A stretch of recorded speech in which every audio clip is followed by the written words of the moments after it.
Vous voyez la présentation? Oui. Donc, la recherche opérationnelle, c'est une discipline à l'intersection des mathématiques, statistiques et algorithmiques, et c'est une boîte à outils qui sert à deux choses, une présentation sous forme standard d'un problème réel et puis sa résolution. Car tout ce qu'on va voir, on va travailler dans un premier temps sur la modélisation, sur la présentation sous forme d'équations linéaires en particulier, et par la suite, on va voir quelques outils de résolution de ce programme linéaire. La recherche opérationnelle, dans le cas général, et la programmation linéaire en particulier, c'est c'est un des outils d'aide à la décision, c'est-à-dire ça propose une solution et puis cette solution proposée va être affinée. Voilà, il y a une autre décision plus précise qui peut être considérée par la suite. On optimise quoi dans le cas général? On peut optimiser n'importe quel critère lié à l'activité de n'importe quelle entreprise.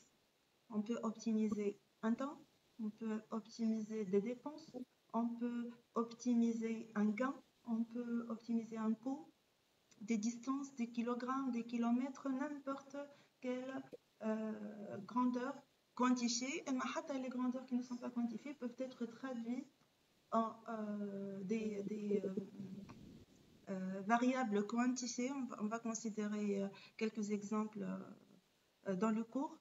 Donc, on peut représenter la qualité, par exemple. On peut optimiser la qualité, c'est-à-dire maximiser la qualité dans une entreprise donnée. On traduit le critère qualité en un indicateur quantifié et puis on le modélise sous forme d'un programme qui peut être linéaire ou pas. Dans notre cas, ce sera en particulier un modèle linéaire et on va voir pourquoi on appelle cette modélisation linéaire. Ce qui est à retenir surtout, c'est que la modélisation, elle est toujours basée sur un cas réel. Donc, on travaille sur des études de cas réels. Réellement, la recherche opérationnelle, c'est utilisé pour optimiser des problèmes réels et la recherche opérationnelle, c'est à la base de tous les logiciels d'optimisation. Tout ce que vous connaissez comme algorithmes d'optimisation, logiciels d'optimisation, des méthodes, des algorithmes, les heuristiques aussi sont basés sur les algorithmes de la recherche opérationnelle, les réseaux de neurones pour l'intelligence artificielle, les colonies de fourmis, les algorithmes génétiques, tout ce que vous connaissez comme algorithme d'optimisation, ça fait partie de la recherche opérationnelle. Ce n'est pas la programmation linéaire, mais c'est la recherche opérationnelle dans le cas général. La théorie des graphes aussi, l'optimisation des distances, le problème de voyageurs de commerce, tout ce que vous connaissez sur la théorie des graphes, ça fait partie de la recherche opérationnelle. Alors, le processus d'optimisation basé sur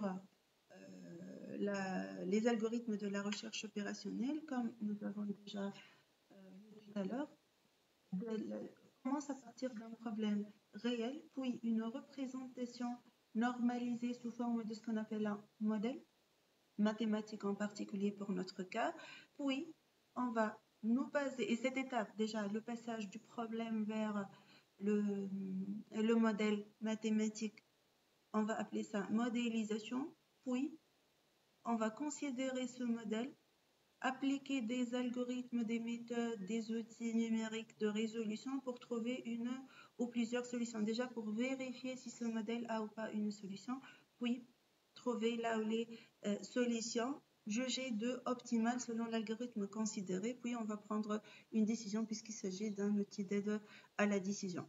C'est un processus d'amélioration continue, donc cette décision peut faire le sujet d'une deuxième vérification, d'une itération de vérification jusqu'à satisfaction.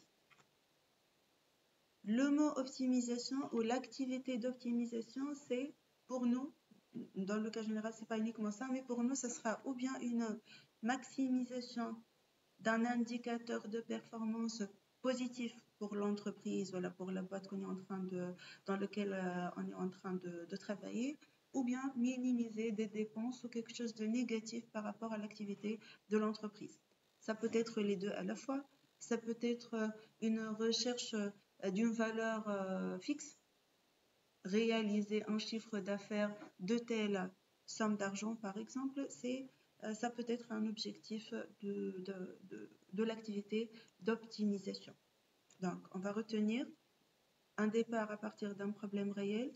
On va modéliser sous forme d'un ensemble d'équations mathématiques si on cherche un modèle mathématique. En se basant sur ce modèle, on va appliquer des méthodes de résolution. On va voir quelques méthodes de résolution dans le cours, pas toutes les méthodes certainement, pour trouver une ou plusieurs solutions et prendre par la suite une décision. Pour commencer, je vais illustrer ce qui reste du cours en se basant sur ce problème réel très simple. On va considérer une entreprise qu'on va noter E. On va supposer que c'est une entreprise industrielle et qu'il y a un problème de gaspillage de matières premières. On va supposer que E produit 2 articles A1, A2 et que chaque article consomme 3 types de ressources. Pour produire AI, nous avons besoin de fibres, la quantité mesurée en mètres, d'acier, la quantité est en kilogrammes, et de résine. Donc, pour produire chaque article AI, on a besoin de, à la fois, fibres, acier et résine. La quantité diffère entre les articles. Pour A1, nous avons besoin de 3 mètres de fibres, 1 kg d'acier et 10 kg de résine. Pour A2, 5 mètres, 2 kg et 8 kg respectivement de fibres, acier et résine. Donc, les ressources. On va appeler ça des ressources. L'entreprise E a des quantités limitées de chaque matière première. On va supposer que la quantité disponible de fibres est de 250 mètres, 100 kg d'acier et 160 kg de résine. L'objectif, c'est de minimiser les gaspillages, mais la conséquence en fin du compte, c'est de maximiser un gain. Nous avons une marge de gain et on va jouer sur minimiser les gaspillages, donc on va implicitement ou par conséquence, on va maximiser le gain. Donc l'entreprise, elle souhaite maximiser son gain. Avec ces données, à votre avis, est-ce qu'on peut travailler sur le gain avec ces données? Est-ce qu'on peut travailler sur un gain? L'entreprise, qu'est-ce qu'elle gagne dans le cas général? Comment elle va gagner cette entreprise? En faisant quoi? Quelle activité?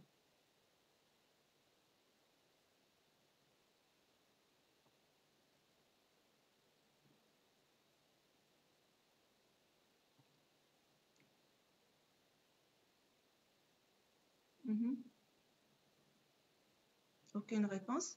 Alors, l'entreprise va gagner si elle vend les articles A1, A2. Donc, le gain ne peut être calculé que si on a des informations sur le prix de vente des articles produits par l'entreprise. Alors, l'étape de modélisation de ce problème en particulier revient à présenter ce qui est écrit ici sous forme d'équation mathématique. Dans le cas de la programmation linéaire de notre cours, ce sera des équations mathématiques sous forme linéaire. Qu'est-ce que ça veut dire une équation linéaire? Comment on peut savoir si l'équation est linéaire ou pas?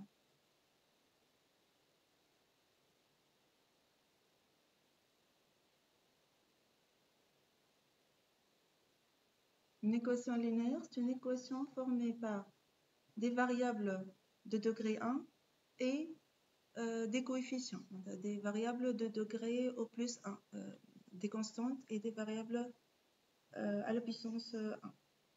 La modélisation sous forme d'équation ou inéquation, donc une représentation de ces données sous forme d'équation à égalité ou elle a des inéquations de la forme supérieure égale et inférieure ou égale.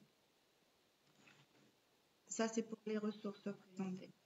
Une fois nous avons présenté le modèle qui présente ces données réelles, on va utiliser par exemple Excel pour résoudre ces données-là et trouver une solution. Ou bien, on peut utiliser, pour notre cours, on va voir l'algorithme de simplex et on va voir quoi d'autre? on va voir une méthode de résolution graphique. C'est pas mentionné ici. Voilà. Alors, pour modéliser, on va travailler sur cette première étape de modélisation linéaire en particulier. Dans la majorité des cas, il vaut mieux présenter les données sous forme de tableau. J'ai ajouté les profils. Hein. Donc, là, on n'a pas des données sur le gain. Vous posez la question s'il y a quelque chose qui manque pour calculer le gain. Ici, et en rouge, ce sont des informations sur le profit, le gain par unité. Donc, on va supposer que l'entreprise E, en vendant un article A1, elle va gagner 20 dinars. Et en vendant un article A2, l'entreprise va générer un profit de 50 dinars. Les données sont présentées sous ce tableau, dans ce tableau-là. Donc, comment on va lire ce tableau-là? Pour produire A1, ce qui est en bleu ici, nous avons besoin de 3 mètres de fibres, 1 kg d'acier et 10 kg de résine. Et la vente d'une unité de A1 va générer un profit de 20 dinars. De même pour A2. Et ce qui est en vert ici, ce sont les quantités maximales disponibles. On n'a rien fait jusque-là, on a réécrit sous forme de tableau les données du problème. On avance un peu. Pour généraliser ce que nous avons vu ici, on commence par une description du problème réel. La description doit contenir les activités, si on parle d'une entreprise, et les données numériques qui vont paramétrer ce problème-là. Le problème peut être lié à n'importe quel secteur d'activité. Ça peut être une conception informatique, une conception industrielle, ça peut être une présentation de capacité de stockage de matières premières, ça peut être une modélisation d'un réseau de transport, une présentation d'un modèle financier pour l'analyse financière des entreprises. Ça peut présenter des problèmes de mélange. Dans le cas, par exemple, on va voir cet exemple-là de préparation de médicaments. On a besoin de quantité de pompage, de quantité bien précise de composants et pour avoir une formule à la fin. Ça peut être aussi lié aux sciences sociales, c'est-à-dire l'estimation de nombre d'habitants par mètre carré voilà, dans un pays donné. Ça peut être aussi pour l'utilisation pour l'optimisation des emplois du temps. Ça peut être un problème d'affectation, un problème d'ordonnancement de tâches. Les files d'attente, c'est un problème réel de recherche opérationnelle et on va considérer une description détaillée, le plus détaillée possible de ce problème-là avec un objectif et des ressources. La modélisation, c'est la présentation de l'objectif, ou des objectifs, tout dépend de la description, et des ressources sous forme d'équations mathématiques, peut-être linéaires ou pas. Pour notre cas, ce sera des équations linéaires comme j'ai déjà dit. Il y a aussi la théorie des graphes pour la modélisation graphique. Je ne sais pas si vous avez déjà eu le module théorie des graphes, mais ça fait partie de la modélisation des problèmes réels. Ce modèle va être résolu sous forme par des méthodes graphiques. On va voir la méthode graphique. On va voir une méthode numérique, Excel et Python peut-être, si on aura le temps. Et on va aussi voir la méthode de simplex comme méthode de résolution analytique d'un cas particulier de modèle linéaire. J'insiste sur le fait de faire la différence entre l'étape modéliser et l'étape résoudre. Modéliser, c'est considérer un problème réel et la présenter sous forme d'équation linéaire de degré maximum 1, de variable de degré maximum 1, puis résoudre, considérer ce modèle linéaire pour trouver une ou plusieurs solutions ou pour démontrer que le problème n'a pas de solution. Si on revient au programme linéaire en particulier, un programme linéaire est formé principalement d'une ou plusieurs fonctions objectives. Pour nous, on va considérer le cas du mono-objectif, c'est un cas particulier très simple. Donc, on va supposer qu'un programme linéaire est formé obligatoirement d'une fonction objectif. On dit objectif, c'est pour impliciter que la fonction, elle présente l'objectif qu'on cherche à optimiser, et c'est sous forme d'une équation linéaire et plusieurs contraintes qu'on peut appeler ressources ou limites, représentées sous forme d'équations ou inéquations toujours linéaires. La fonction objectif et les contraintes sont présentées à travers des variables qu'on va appeler variables de décision. Pourquoi variables de décision? Parce qu'en trouvant, en affectant des valeurs à ces variables-là, on va trouver la solution qui va nous aider à décider par rapport à la résolution du problème réel, tout simplement. Donc, un programme linéaire, il est formé obligatoirement d'une fonction objectif et plusieurs contraintes, une ou plusieurs contraintes qui limitent l'objectif de trouver une meilleure solution. Et ces équations de contraintes et de la fonction objectif dépendent de variables qu'on va qualifier, voilà, qu'on va appeler des variables de décision. Les mots-clés pour un programme linéaire, c'est fonction objectif sous un certain nombre de contraintes et basé sur des variables qu'on cherche à leur affecter des valeurs si on trouve la solution. Alors, les étapes de l'élaboration d'un programme linéaire à partir d'un problème réel. Vous pouvez m'arrêter si vous avez des questions ou des remarques. Hein. Alors, on va commencer. On a les équations de fonctions objectives et de contraintes sont basées sur des variables qu'on va appeler variables de décision. Des variables qu'on va utiliser, on va l'appeler variables de décision. Sont quoi ces variables de décision? Ce sont l'ensemble de variables qui vont, d'une part, représenter la situation pour la modélisation et d'autre part, vont me permettre de trouver la solution par la suite.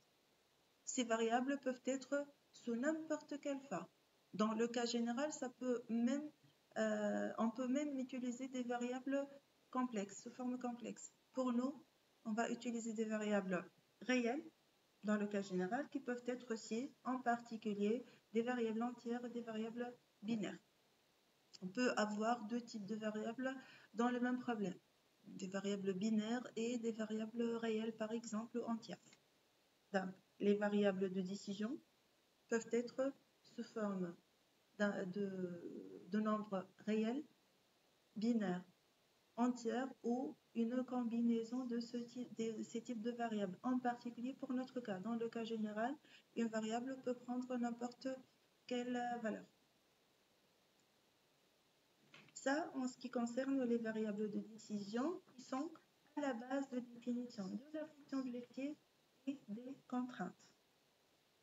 Si on revient à notre exemple de tout à l'heure, qu'est-ce qu'on va décider, nous?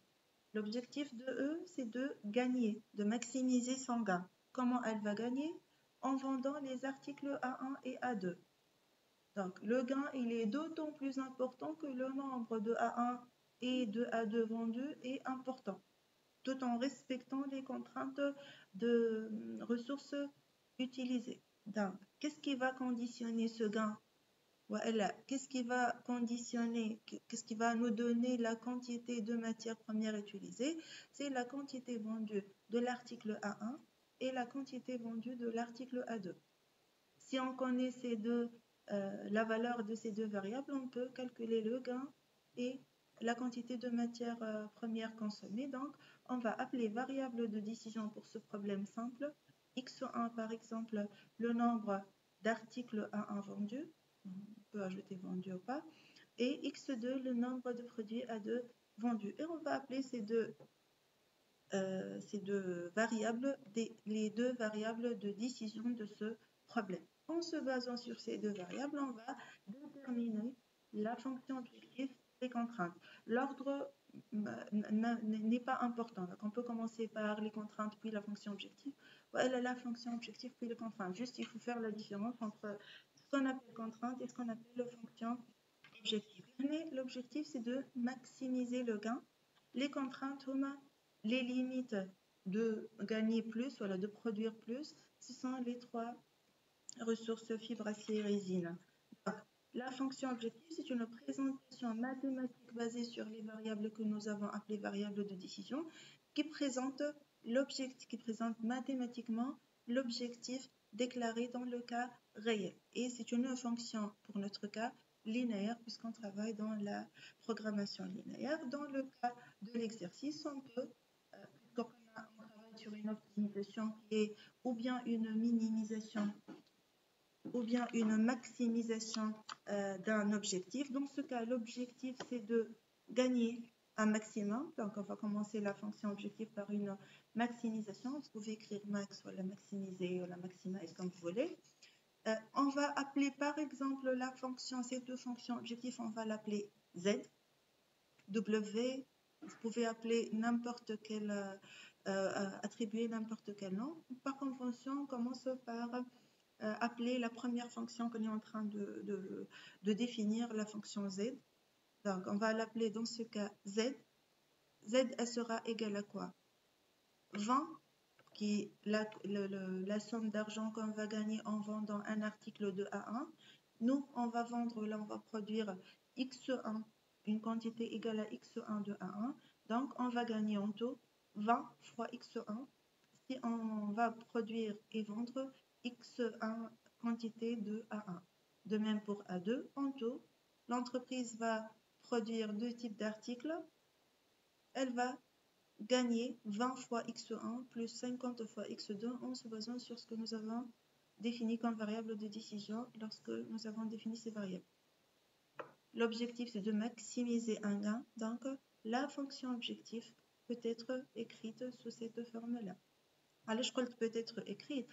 Si on pouvait travailler, s'il y avait d'autres données sur la quantité consommée de matières premières.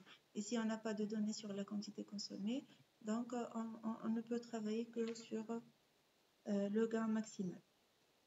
Donc, cette entreprise-là, elle a comme objectif de maximiser son gain qui peut être présenté sous forme d'une équation linéaire de la forme maximiser la fonction z qui est égale à 20x1 plus 50x2 en considérant ces deux définitions pour les variables x1 et x2. Voilà. On passe aux contraintes. Qu'est-ce que ça veut dire une contrainte? C'est une limite de maximiser le gain d'avantage. C'est une limite de ressources disponibles. Dans ce cas, nous avons trois ressources. Ce sont les trois contraintes qui vont limiter une augmentation plus importante de la fonction objectif. Alors, je prends augmentation ici parce qu'il s'agit d'une maximisation. Si c'était une minimisation, on va s'arrêter lorsque les contraintes empêchent la diminution de cette fonction objectif. Donc, les contraintes, c'est un ensemble de paramètres qui limitent l'amélioration de la solution trouvée. Les contraintes peuvent être, comme déjà dit, représentées sous forme d'égalité ou inégalité, dépendamment de ce qui est disponible comme données dans la description du problème réel. Dans notre cas, si on revient ici, nous avons trois contraintes. Je m'a fait trois contraintes. La première, elle est liée à la disponibilité de la quantité de fibres en mètres. Donc, le mot contrainte veut dire quoi? En respectant les paramètres du problème, les paramètres du problème, on va y arriver, mais je dois les évoquer maintenant. Les paramètres du problème, les conditions fixes qui doivent être respectées, quelle que soit la solution trouvée. Donc, pour produire A1, je dois utiliser 3 mètres, un article A1, je dois utiliser 3 mètres de fibres, 1 kg d'acier et 10 kg de résine. Et là, je vais produire X1 produit x1 article A1, donc je vais consommer 3 fois x1 fibre. Je vais produire x2 article A2, donc je vais consommer 5 fois x2. Donc en tout, je vais consommer quoi? 3 fois x1 plus 5 fois x2 mètres de fibres, avec une quantité maximale disponible de 250 dinars. Donc je peux représenter cette contrainte, cette limite, cette ressource disponible de fibres comme cette première équation-là. 3 fois x1 plus 5 fois x2 inférieur ou égal à 250 parce qu'il s'agit ici d'une information sur la quantité maximale disponible. De même pour les deux autres contraintes d'acier et de résine. Ici, 1 fois x1, la quantité utilisée d'acier pour produire toute la quantité de A1. 2 fois x2, la quantité consommée d'acier pour produire toute la quantité d'article A2. Cette quantité consommée ne doit pas dépasser 100 kg, de même pour les résines avec respectivement 10 kg de résine pour A1, 8 pour A2, et une quantité maximale de 160. Et donc, on a les trois contraintes décrites dans l'énoncé du problème réel. On travaille sur un problème réel, donc, et on va utiliser par exemple Python pour la résolution ou Excel pour la résolution. Excel ne sait pas qu'on est en train de travailler sur un modèle réel, donc on doit préciser qu'il s'agit de variables de décision positives parce que ça n'a pas de sens d'avoir de produire moins 20 à 1 ou moins 20 à 2. Donc il faut préciser dans le cas général la nature des variables. Si par exemple x2 doit être entière, on doit préciser que x2 appartient à n+, par exemple. Si c'est binaire, appartient à 0, 1, etc. Ici, on va juste dire, et non, il faut que x2 soit positif ou nul. Pourquoi nul? Parce que la solution qu'on va trouver, qui va maximiser le gain, qu'on va appeler, on va voir un peu plus loin, une solution optimale, elle peut me donner qu'il faut produire uniquement A1 ou uniquement A2. Donc x1 et x2 peuvent prendre la valeur nulle. Voilà, nous avons défini les variables de décision, nous avons défini la fonction objective et nous avons défini les contraintes. 3 contraintes pour la disponibilité des ressources et 2 contraintes pour la positivité des variables de décision. Et ces informations-là vont former un programme linéaire, un modèle linéaire qui représente la description de l'activité de l'entreprise que nous avons notée E. Toutes ces données vont présenter le problème. Donc, c'est l'étape de modélisation. Donc, c'est l'étape de présentation du modèle sous forme d'un programme linéaire. D'accord? On n'a pas encore parlé de la résolution. On a parlé uniquement de la modélisation. Toutes les informations doivent être considérées en une seule fois. Donc, on ne peut pas dire on va résoudre cette équation linéaire, on va résoudre cette inéquation, que à part. On doit considérer toutes les équations à la fois pour trouver là où les solutions, pour résoudre ce problème. Jusque-là, on a modélisé les algorithmes ou les outils numériques, voilà, les outils algorithmiques qu'on va utiliser vont considérer toutes les équations à la fois pour proposer les solutions si ces solutions existent. D'accord? Des questions? Ok. Dans le cas général, la fonction objectif est présentée sous cette forme-là. Bien sûr, l'année, j'ai pris le cas particulier de 2 variables de décision. Dans le cas général, on peut trouver n'importe quel nombre de variables de décision. Et le C, c'est pour dire coefficient. Donc, C1 fois x1 plus C2 fois x2 plus C3 fois x3. Les CI sont des paramètres fixes donnés par l'énoncé du problème réel. Les xi sont les variables de décision. Nous avons dans ce cas 2 variables de décision et 3 contraintes. les A et J sont aussi des paramètres fixes donnés par le problème. Donc, les CI et les A et J, on va les appeler des paramètres du problème qui sont fixes, et les BI aussi, les deux seconds membres, ce sont les limites. Bien sûr, dans ce cas, on a des contraintes inférieures ou égales, mais dans le cas général, on peut trouver n'importe quelle forme d'inégalité ou d'inégalité. D'accord? Donc, dans le cas général, on va présenter tout programme linéaire sous forme de somme des CI XI avec un nombre de variables de décision égal à n, n'importe quel antipositif. Ici, les inéquations vont être écrites, voilà les équations z, sous forme de AIJ fois XI, et nous avons n variables on va supposer que nous aurons n variables de décision et m contraintes. Donc ici, on peut aller jusqu'à AM1, AM2, AMN. Voilà. Et comme j'ai déjà dit, les paramètres du problème sont fixes et qu'on veut pas sont les CI, coefficients de la fonction objectif, et les AIJ, qui sont les paramètres des contraintes qu'on va définir lors de l'étape de la modélisation. Donc, on a des paramètres pour la fonction objectif et des paramètres pour les contraintes. Si on veut généraliser ce que j'étais en train d'expliquer, une fonction objectif est toujours, si on parle d'un problème mono-objectif, un cas particulier qu'on va considérer dans ce cours, on va parler d'une fonction qu'on peut appeler z, qui peut être écrite sous la forme de somme des CI XI, et on va supposer que nous avons n variables de décision. On va supposer que nous avons m contraintes.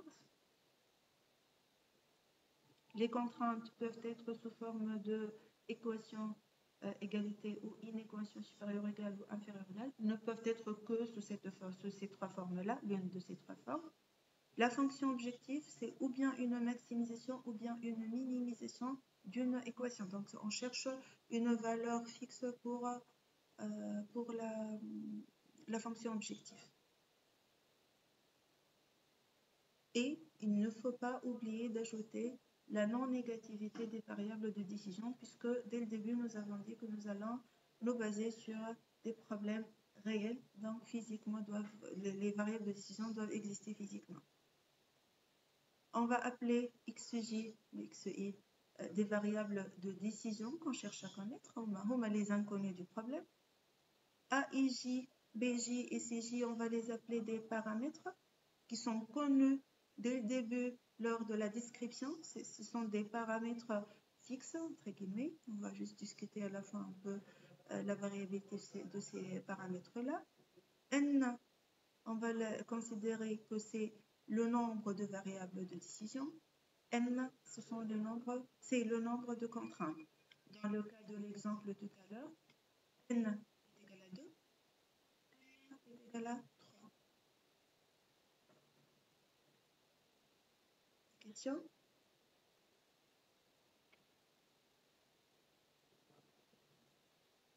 Donc, une présentation générale du modèle linéaire peut être celle-là.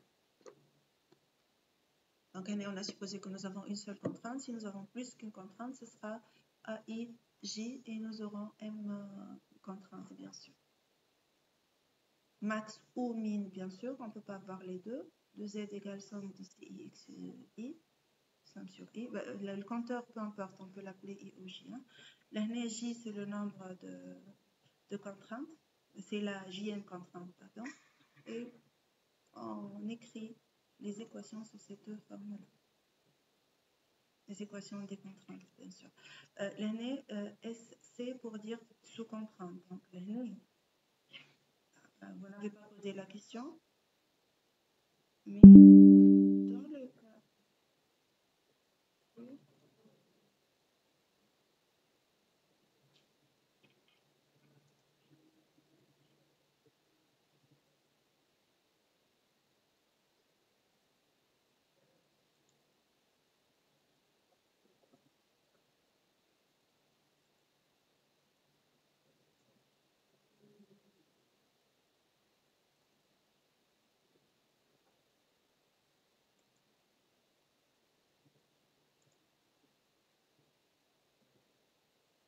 Alors, SC, c'est pour dire sous contrainte. D'accord? Voilà. Donc, on peut écrire sous contrainte comme expression complète. Oui. Sous contrainte comme expression complète, ou SC suffit. B. Donc, comment on va lire ce programme linéaire? On cherche à maximiser cette fonction objectif en respectant les contraintes suivantes et en considérant des variables de décision positives ou non. Tout simplement, ils sont les variables de décision, la fonction objectif, les contraintes et les équations. Une équation doit être comme décrit dans le cas réel, considéré au départ. Voilà. On va maintenant considérer cet exemple-là. Vous allez travailler sur cet exemple. Je vais vous accorder 5 minutes et je vais attendre vos réponses. Donc, je vais lire l'énoncé, je vais vous expliquer l'énoncé. Vous attribuez 5 minutes pour travailler et puis je reviens pour recueillir les données, les réponses. Alors, c'est presque ce que nous avons fait avec le premier exemple. Hein. C'est presque la même chose, la même logique, disons. Alors, on va considérer qu'on a besoin de fabriquer deux produits P1, P2 et nous avons dans ce cas besoin de 3 opérations effectuées sur 3 machines différentes M1, M2, M3 dans un ordre quelconque. Ça, c'est une information juste pour garantir la linéarité. Vous pouvez en passer. Les temps unitaires d'exécution sont donnés dans le tableau suivant. Donc, comment on va lire ce tableau-là? Pour produire P1, nous avons besoin de passer 11 minutes sur la première machine, 7 minutes sur la deuxième machine et 6 minutes sur la troisième. De même pour P2, respectivement 9, 12 et 16 sur les machines M1, M2, M3. On suppose que les machines n'ont pas de temps d'inactivité, donc le temps d'ouverture, voilà, le temps d'utilisation des machines est continu, sont toujours fonctionnels. La disponibilité de chaque machine est donnée ici en heures et en minutes aussi. Donc 165 heures pour M1, 140 pour M2 et 160 heures pour M3.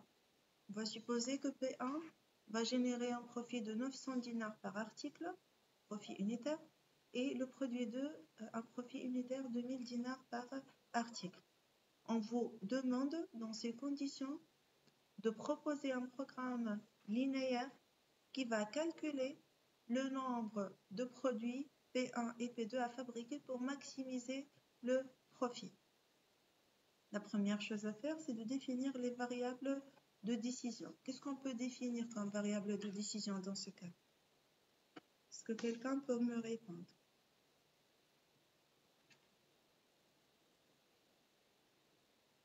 Qu'est-ce qu'on peut définir comme variable de décision?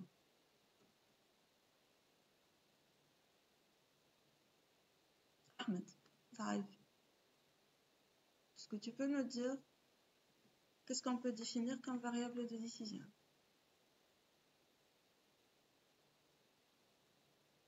C'est réel. Le P1 et P2. أي هو c'est en relation avec P1 et P2 et مشنوع P1 P2 خاطر احنا on cherche des quoi شبيه P1 P2 nombre d'heures de fabrication par exemple غايب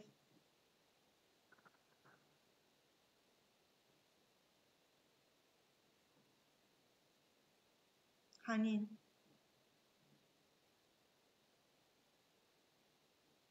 اسلام Madame, هو مش les points unitaires d'exécution. les points unitaires, qu'est-ce que ça veut dire points unitaires? Les temps unitaires. Les temps unitaires, est-ce que c'est un objectif? Est-ce que احنا قلنا ce sont quoi les variables de décision? C'est ce qu'on cherche pour résoudre le problème, oui ou non?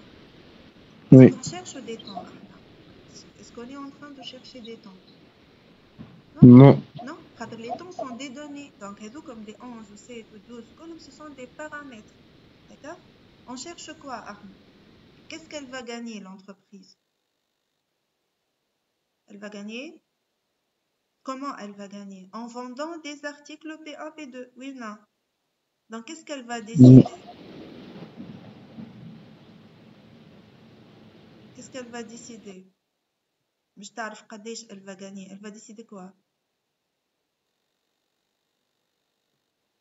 Je باش تربح l'entreprise هذه يوسف. يوسف شنو باش تربح l'entreprise? Nombre d'articles vendus.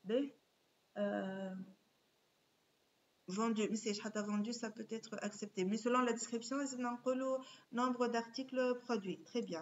Alors, combien de variables de décision? قديش من variables de décision puis un nombre d'articles? Nombre total d'articles vendus? Est-ce qu'on peut considérer ça? جاوبني حتى par message, c'est pas grave.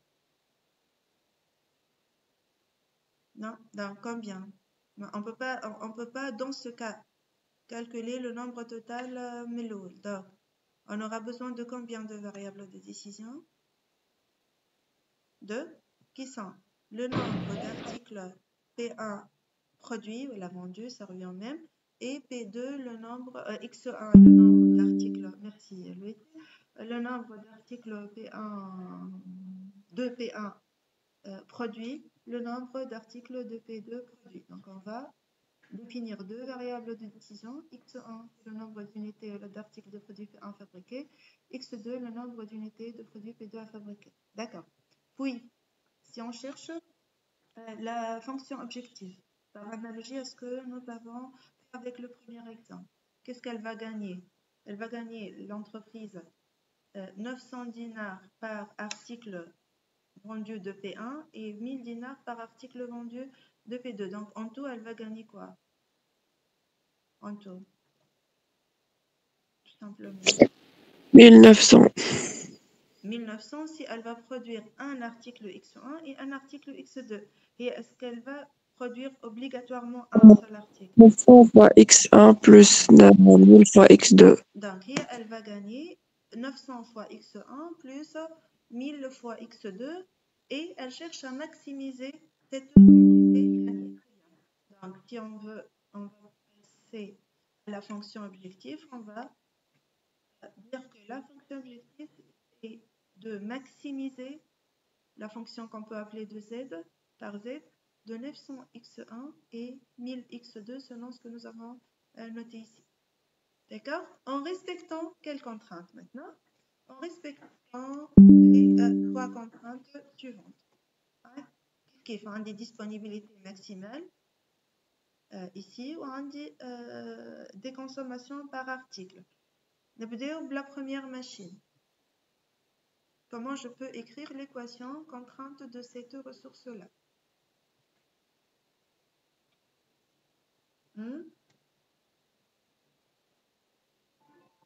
Voilà. Aïla Oleda, s'il vous plaît.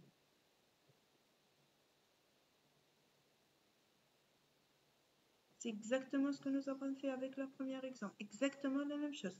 Juste au lieu d'utiliser une matière première, on va utiliser un autre type de ressource, c'est le nombre d'heures machine. C'est le même principe.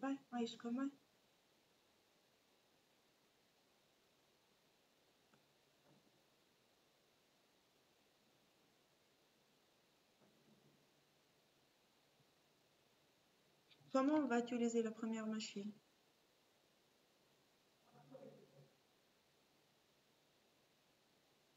Comment on va utiliser la première machine? On va pas l'utiliser?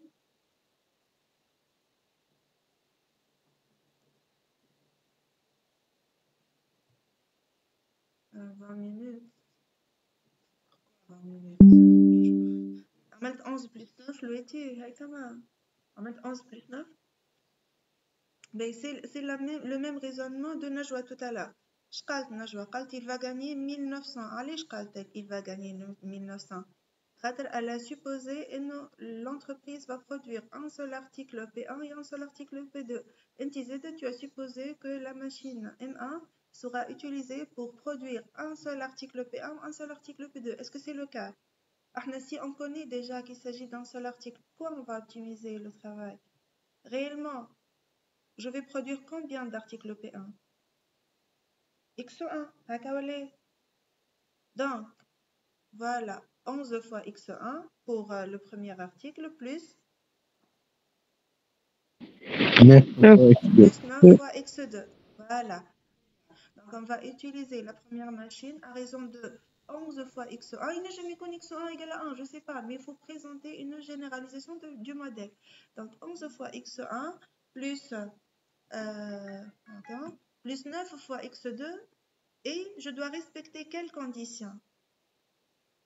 Le nombre d'heures maximales disponibles pour exploiter E1. Est-ce que je peux écrire 11 fois X1 plus 9 fois X2 inférieur ou égal à 165? Est-ce que je peux écrire ça? 11 fois X1 plus 9 fois X2 inférieur ou égal à 165. Les ingénieurs, est-ce qu'on peut écrire ça? Oui. Non, madame. Minute. Non, mais pourquoi non? Il me semble les minutes. Très bien. Il faut harmoniser les unités, tout simplement. Donc, je convertis 11 minutes ou 9 minutes en heures. Et là, je convertis 165 heures en minutes. Donc, là, j'ai fait exprès de vous donner les informations avec des unités différentes pour insister sur le fait qu'il faut bien faire attention aux dimensions de part et d'autre de l'inéquation. Donc, inférieur ou égal à 9900 et non pas à 165. D'accord? Parce que faut respecter les dimensions entre les deux, right side ou la partie droite ou gauche des inéquations et des équations. Donc, la première machine sera 11 x1 fois plus 9 x2 inférieur ou égal à 9900. Ce jour, une disponibilité maximale, donc toutes les contraintes seront de type inférieur ou égal. De même pour la deuxième machine et la troisième machine, 6x1 plus 16x2 inférieur ou égal à 9600. Et bien sûr, on doit ajouter la positivité des variables parce que les quantités ne peuvent pas être négatives. L'année, vous avez explicitement les variables de décision. Vous n'avez même pas besoin de réfléchir. Un modèle qui permet de calculer le nombre de produits P1 et P2 à fabriquer. Donc, l'entreprise cherche à calculer le nombre de P1 et P2 à fabriquer. Donc, ce sont les décisions qu'elle va prendre. Et cette décision de quantité de P1 et P2 à fabriquer a pour objectif de maximiser un gain. On a le gain unitaire ici, par unité vendue, respectivement de P1 P2. On a des ressources, des limites de ressources. On va voir des exemples pour le cas de supérieur égal ou d'égalité. Juste pour démarrer, j'ai préféré d'avoir quelque chose de cohérent. Alors, fonction objectifiée, et ajouter la non-négativité des contraintes et on doit considérer on peut faire la même chose, considérer ces inéquations d'inégalité de type inférieur ou égal pour les trois contraintes. D'accord? Et on aura ce programme linéaire. Oui. Oui. Oui. On aura ce modèle linéaire pour présenter le modèle ou la solution. Est-ce que c'est une solution en fait? Le modèle. C'est un modèle, très bien.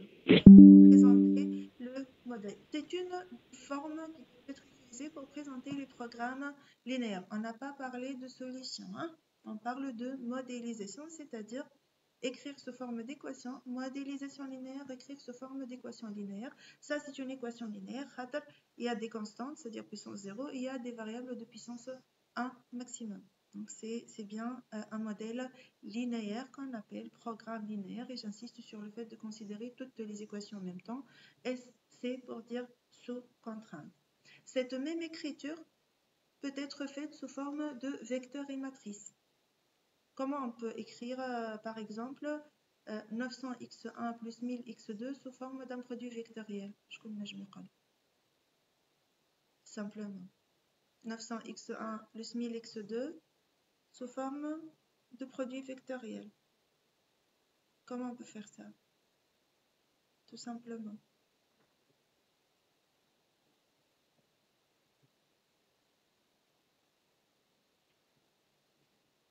Est-ce qu'il y a une différence entre cette écriture et cette écriture-là? Est-ce que c'est la même chose ou pas?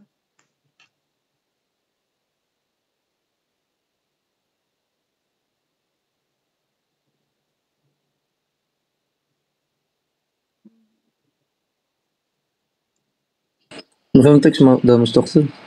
Est-ce que si je vous donne ces deux écritures, vous arrivez à les lire de la même manière ou là comment une différence entre ces deux écritures? Qu'il faut l'aime. Ce sont deux formes d'écriture différentes pour les mêmes informations. Ou là, ça présente deux types d'informations différentes. Effectivement. Donc, c'est une présentation et une transformation de l'écriture analytique sous forme de produit vectoriel ou une matrice fois un vecteur, donc produit matriciel. Donc, là, comme si j'ai 900x1 plus 1000x2, maximiser z égale, là, 11x1 plus 9x2 inférieur ou égal à 9900, 7x1 plus 12x2 inférieur ou égal à 8400 et 6x1 plus 16x2 inférieur ou égal à 9600. Et on va appeler cette forme, cette écriture, une écriture matricielle. Nous aurons besoin de cette écriture matricielle pour l'algorithme de simplex qu'on va utiliser pour la résolution par la suite. Donc, vous devez être capable d'écrire, c'est très simple, une transformation c'est évident, mais il faut un petit rappel peut-être. On va appeler ce vecteur-là le vecteur C, on a les coefficients de l'objectif, on va les noter CI par convention. Ça, on va l'appeler le vecteur de variable de décision grand X. On va appeler cette matrice la matrice A. Ce vecteur, le vecteur B, B1, B2, B3. Et qui peut me dire la matrice A ici, elle est de dimension combien? Dimension de la matrice? De 3. 3, 2, Mn. 3, 2. Donc, dans le cas général, nous avons M contrainte et deux variables de décision. Ici, nous avons une matrice A de dimension M. 3 lignes de colonne. 3 lignes de colonne, donc c'est Mn. D'accord?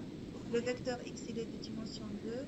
Le vecteur C, là, on va l'appeler transposé de C pour garder, comme si nous avons toujours des vecteurs colonnes. D'accord? Mais c'est peu importe la notation. Donc, on va noter ce vecteur, le vecteur C, transposé de C pour considérer un vecteur ligne. Le vecteur grand X, le vecteur B, la matrice A de dimension Mn. Et on aura la même écriture de cette forme in extenso appelée, ou tout simplement forme analytique, ce forme qu'on va appeler écriture aux formes matricielles. D'accord? Dans le cas général, une forme matricielle, elle est écrite de cette forme-là. Transposée de ces fois, qui sont les coefficients de l'objectif, qui sont des paramètres fixes décrits dans le cas réel au départ. X, c'est le vecteur des variables de décision. A, c'est la matrice formée par les paramètres décrits aussi dans le modèle de départ, la description du cas réel. B, c'est le vecteur qui me donne les limites des contraintes. Et X, comme nous avons déjà dit ici, c'est le vecteur des variables pour le moment des décisions. C'est une généralisation de l'écriture matricielle qui m'amène à la généralisation de l'écriture analytique, c'est 1x1 plus c2x2 plus cnxn. Voilà. Dans le cas général, on aura c1, cn, x1, xn, bien sûr la même dimension. On peut avoir des zéros entre autres, ici des zéros pour les a et j, et une généralisation de l'écriture analytique ici, sous forme analytique ici, et matricielle, écriture matricielle dans la deuxième colonne. Et la matrice A, elle est de dimension M ligne qui est le nombre de contraintes, N colonne qui est le nombre de variables de décision des colonnes dans ce cas.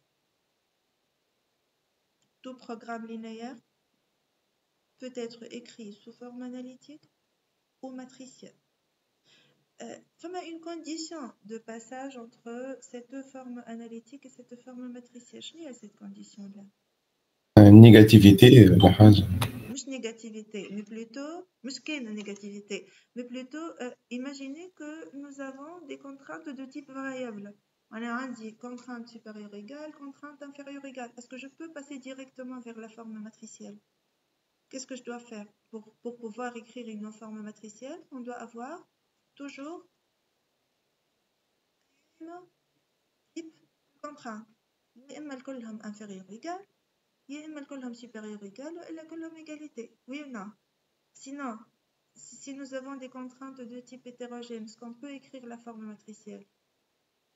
Non. D'accord? Dans le cas général, est-ce que c'est logique et nous, n'importe quel programme, n'importe quel cas réel, il atteint toutes les contraintes de même type? Bien sûr que non. On peut très bien avoir des programmes linéaires avec, très bien, dans la majorité des cas, on a des contraintes de type différent.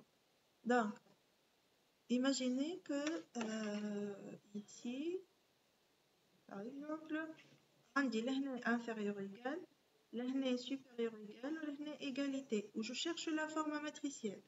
Qu'est-ce qu'on fait dans ce cas? Type de forme matricielle. Qu'est-ce qu'on fait? Tout simplement. M2 fois moins 1 نضرب الكل. Voilà, c'est ce qu'il faut faire, très bien. Donc, la deuxième contrainte, on va la multiplier par moins 1, je dois les inférieur ou égal, ou l'égalité, je n'aime c'est pas grave, quand je forme ce qui est à retenir pour le moment, c'est que pour transformer un programme linéaire analytique vers une forme matricielle, il faut avoir toutes les contraintes de même type. Pour trouver toutes les contraintes, voilà, pour transformer toutes les contraintes vers un même type, il y a ce qu'on appelle des règles de transformation. Qui m'a par exemple, elle est à votre camarade,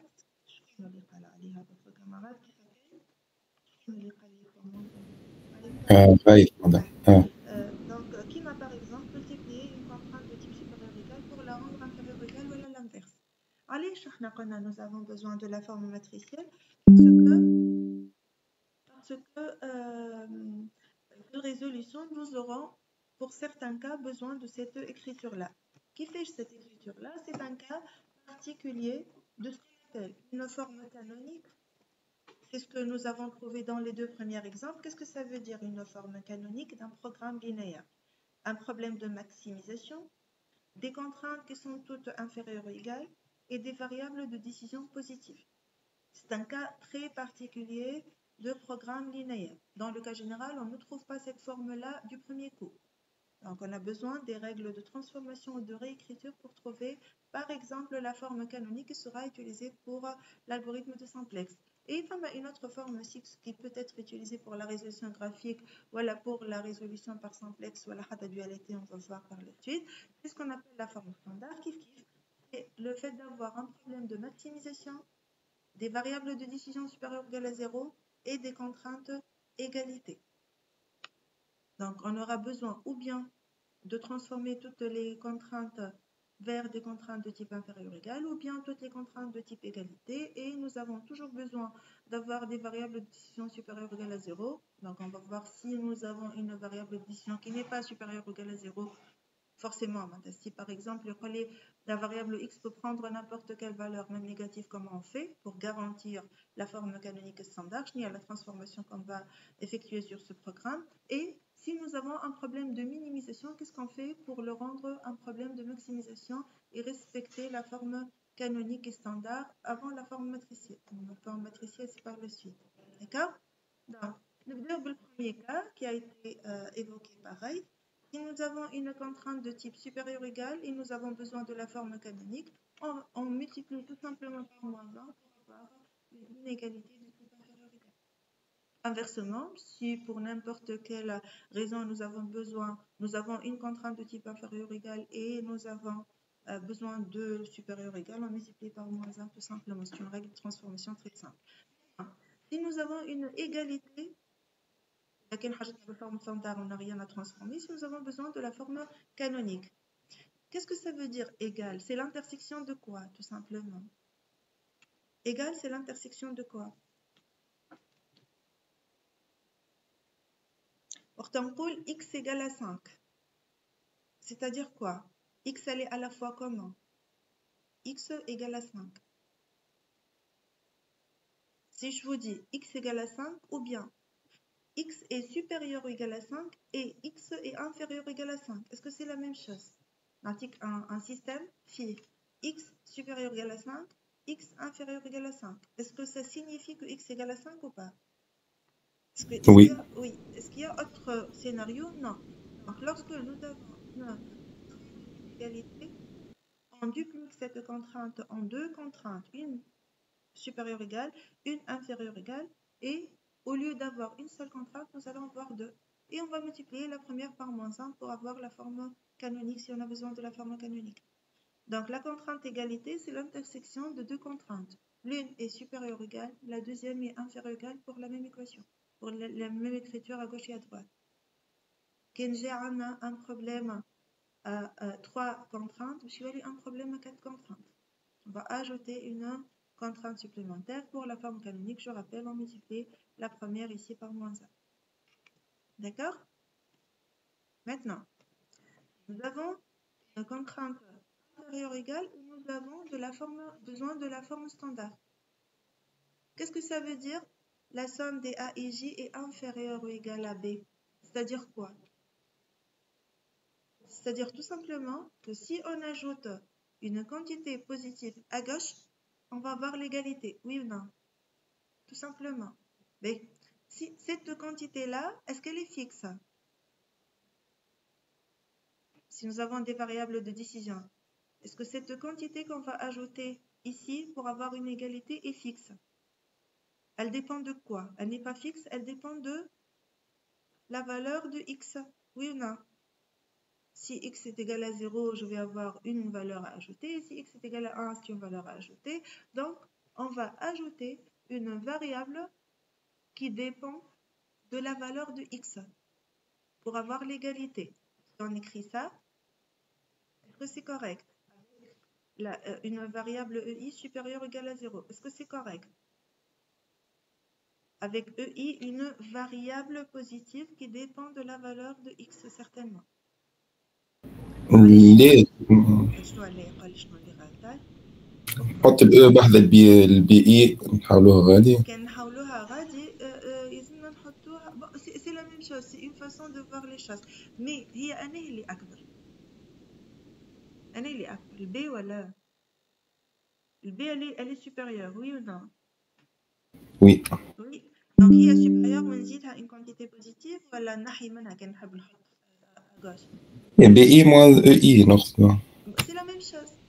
C'est la même chose, sauf que par convention, on fait le programme binaire, il faut que toutes les variables soient à gauche et la partie droite soit des constantes, tout simplement.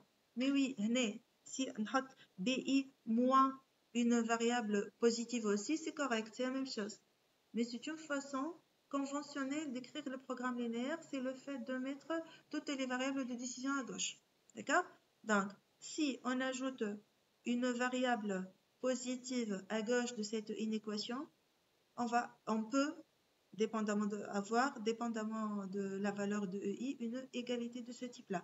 Il faut préciser que EI est supérieur ou égal à 0, c'est une variable positive ou nulle. وقتاش EI est égal à 0 si l'année, par hasard, selon les valeurs de x et y, on dit une égalité avec le second membre B. On va appeler E variable d'écart parce que tout simplement il y a un écart entre la partie gauche et la partie droite. D'accord? Donc si nous avons une contrainte de type inférieur égal et nous avons besoin de la forme standard d'une équation égalité de type égal, une équation de contrainte, il suffit d'ajouter une variable positive à la quantité à gauche et supposer que c'est égal à BI. Et dans ce cas, on a une contrainte, on a ajouté une variable. Sauf qu'on ne va pas appeler cette variable-là une variable de décision, on va l'appeler une variable d'écart. D'accord? Donc, on a deux types de variables, une variable de décision définie au début du problème et une variable d'écart qu'on définit si nous avons besoin d'une forme standard d'une égalité d'équation partant d'une inéquation de type inférieur ou égal. Et cette valeur de EI dépend certainement de la valeur de XI. L'autre cas maintenant, si nous avons une contrainte de type supérieur ou égal et nous avons besoin d'une égalité. On va pas appeler, on va par analogie ajouter une variable, mais on va pas appeler cette variable écart parce qu'il n'y a pas d'écart entre, entre les deux ici, mais plutôt il y a un surplus par rapport à ce qui est à gauche. Donc on va faire quoi? Ajouter ou la soustraire? Une variable positive. باش نحي منها الكونتيتي هذه باش تولي ايجال بي اي ولا باش نزيدها كيما dans ce cas là je vais هي اكبر باش لازمني نعمل لها باش تولي قد اللي ادغوات نزيدها ولا نحي منها بارتي بوزيتيف نحي soustraire donc on va soustraire un surplus de la partie à gauche pour avoir l'égalité avec la partie à droite et on va appeler ces deux variables toujours positives ou nulles un surplus. Voilà un dit des variables de décision, des variables d'écart et des surplus. D'accord? Oui. Je m'asselle. Si nous avons une minimisation, il y a un théorème, vous pouvez imaginer ça graphiquement. Écrire min de la somme de CI XI, c'est équivalent à moins max de moins Z. C'est-à-dire, lundi, une fonction objectif égale max de Z égale 2x1, min de Z égale 2x1 moins x2. C'est équivalent à max moins max de moins 2x1 plus x2. Donc, on a un signement devant le max ou un signement dans l'écriture dans l'équation, l'expression de l'équation Z. Vous pouvez imaginer ça graphiquement. C'est comme si je fais 2 fois miroir. On dit deux effets miroirs par rapport à un même axe. Moins et moins, on va revenir à la situation initiale. Donc, si vous avez un problème de minimisation, pour le transformer en problème de maximisation pour la forme canonique au standard qu'on va utiliser pour la résolution par la suite, il suffit de multiplier 2 fois par moins 1. On a un signement devant le max et un signement dans l'expression de Z pour trouver l'équivalent en max de la valeur de Z, à l'optimum bien sûr. Lorsqu'on trouve une solution. Je vais revenir au mot optimum. Hein? D'accord? Si nous avons des variables qui ne sont pas positives. Quand on dit une variable inférieure ou égale à 0, il suffit de faire quoi? Par analogie à ce que je vous ai déjà dit. Quand on dit une contrainte, une variable inférieure ou égale.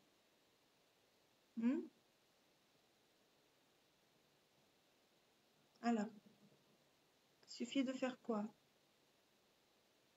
Simplement un changement de variable. On pose par exemple y égale à moins x et on remplace x partout par moins y. Pour écrire à la fin y supérieur égal à 0. Donc on transforme l'écriture sous forme d'une variable de décision supérieure égal à 0. On pose y égale à moins x et remplace partout x par moins y pour avoir la positivité variable. D'accord? Eh bien, c'est le cas très simple d'avoir une information sur le signe des variables de décision. Imaginez maintenant que vous avez ça. Vous avez une variable dans R. Donc, on dit x1 supérieur ou égal à 0, on n'a pas de problème avec ça, mais on dit un x2 qui est dans R. C'est-à-dire quoi dans R? C'est-à-dire qu'elle peut prendre n'importe quelle valeur positive, négative ou nulle. Là, il y a un théorème, peut-être que vous ne connaissez pas. Vous l'avez oublié, on va supposer que vous ne connaissez pas ce théorème et on va l'admettre. On va considérer que pour chaque réel x, on peut trouver deux réels supérieurs ou égal à 0, x plus et x moins, tel que ce x-là peut s'écrire comme la soustraction des deux réels. Donc, quel que soit le x, il est positif ou négatif, on peut toujours l'écrire sous cette forme-là. Par exemple, si on prend x égale à 10, est-ce que vous pouvez me proposer deux réels positifs, x plus et x moins, pour trouver le 10? Les deux x plus et x moins sont des réels positifs et leur soustraction est égale à 10, tout simplement. 10, elle est égale à quoi moins quoi? Tout simplement. Elle est égale à 12 moins 2, 10. Est-ce que je peux écrire 10 égale à 12 moins 2? Oui. Oui, 10 et 2 sont supérieurs ou égal à 0. D'accord? Donc, moins 3 maintenant. C'est un réel négatif. Moins 3. On peut l'écrire sous quelle forme?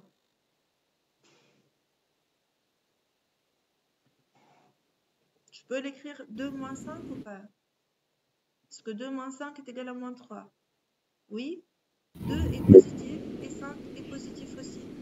N'importe quel réel, positif ou négatif, peut être écrit sous forme...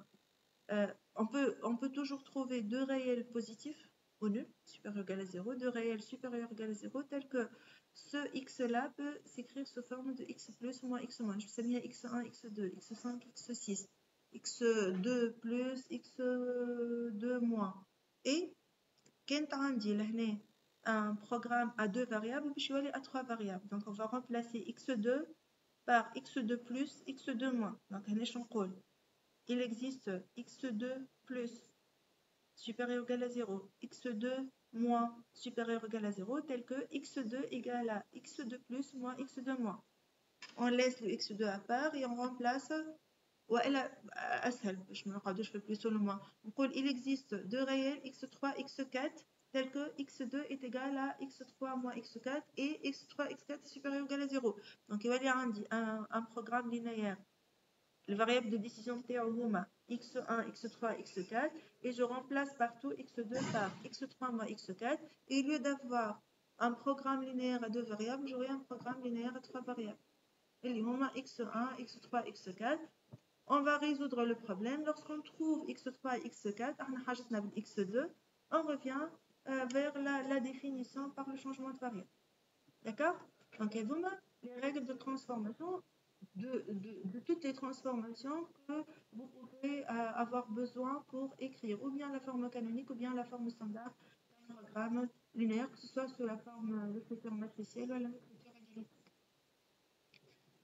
D'accord? Donc, voilà ce que j'étais en train de vous expliquer. Nahil x2 et je la remplace par x2 plus, x2 moins, mais juste il suffit de distribuer, bien sûr. Quand on dit un problème à deux variables, il y a un problème à trois variables. Si je cherche la forme canonique aussi, ici, il suffit de multiplier ces deux contraintes-là par moins 1, par exemple. D'accord? Question?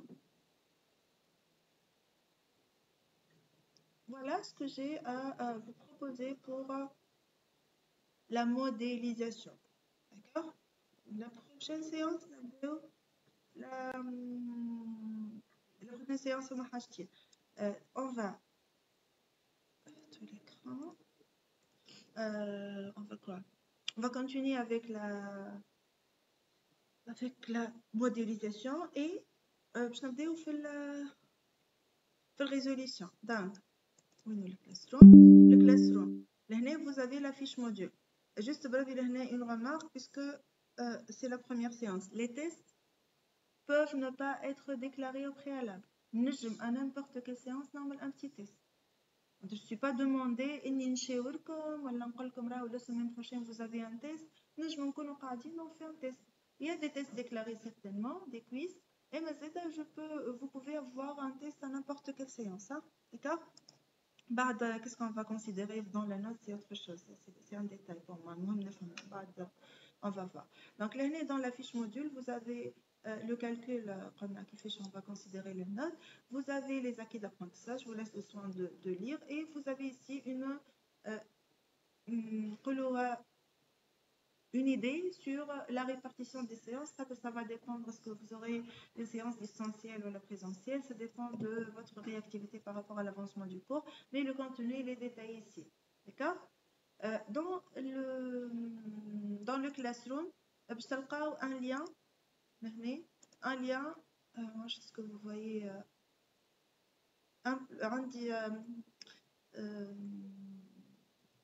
une playlist qui a toutes les séances. Si vous avez besoin d'enregistrement des séances, des webinaires pour d'autres classes, et bien, vous pouvez trouver des enregistrements pour les différentes parties. J'ai déjà partagé la fiche module et le playlist. B. Comme travail asynchrone maintenant. Travail asynchrone. Oui.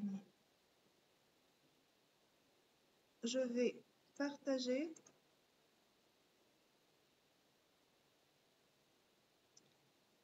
correction.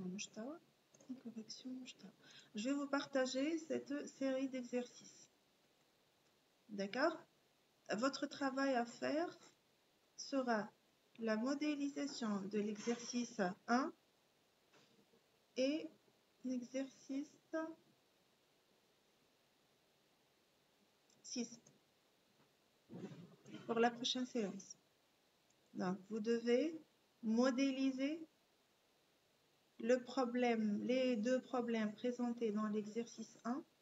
C'est une application de l'exercice 1 et avec un peu plus de réflexion pour l'exercice 6. D'accord? D'accord, madame. Je vais partager la partie du cours. Oui, et voilà, vous avez la série.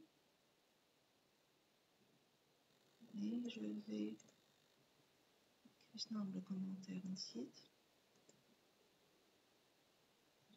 Voilà. Travail asynchrone.